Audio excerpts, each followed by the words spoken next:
গেছে বিন্দুর ছেলে, এখন নিজেকে পরিষ্কার করছে, এবার শুয়ে পড়বে ওখানে আস্তে আস্তে। হ্যাঁ, দেখলে, দেখো আমার বিছানাটাকে কি করেছে।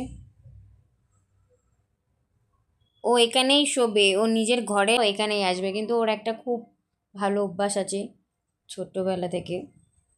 ও আমাদের কিচেনে যেখানে আমরা নোংরার বালতি রাখি, আবর্জনা ফেলি, ঠিক ওইখানে গিয়ে ও টয়লেট পটি করে। ভালো অভ্যাস আছে, ও বেডে কোনো দিন টয়লেট পটি করে না। আমার বেড কত পরিষ্কার দেখো। হ্যাঁ, ছোট্টবেলা থেকেই ও এরকম। ও সেই ওকে আমরা অভ্যাস করিয়েছি ওখানে নিচে ওই কোণে গিয়ে করার। তুমি যায় না কেন, ও জল আজ অব্দি ও কোনো দিন জল খায়নি। জল দেখলে মানে কেমন একটা করে, তাই কোনো দিন এতদিন এসছে কোনো দিন জল খায়নি ও। হুম। আর খাওয়ার টাইমে এসে মানে আদর, যেখানে ওকে খেতে দেওয়া হয় ওই জায়গায় গিয়ে ও বসে থাকবে, খাবার চাইবে এসে এসে।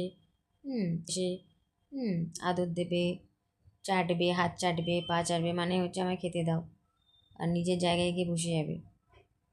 তারপরে শোয়ার জায়গাটা তো এটা আর তারপরে খাওয়া দাওয়ার পরে ওর একটা অভ্যাস কি, গিয়ে পেটি খেতে শুরু করে দেয়। কোনো পিচবোর্ড, পেটি, খাতা এরম করবেই ও, কী জানি কেন করে। কিন্তু আজ অবধি তো সুস্থই আছে, ভালোই আছে। দেখো মুখটা কেমন করলো, ভয়ানক। তো কী রে, হ্যাঁ সোনা? হুম, এমনি কিন্তু ও খুব গুড, এমনি শান্তি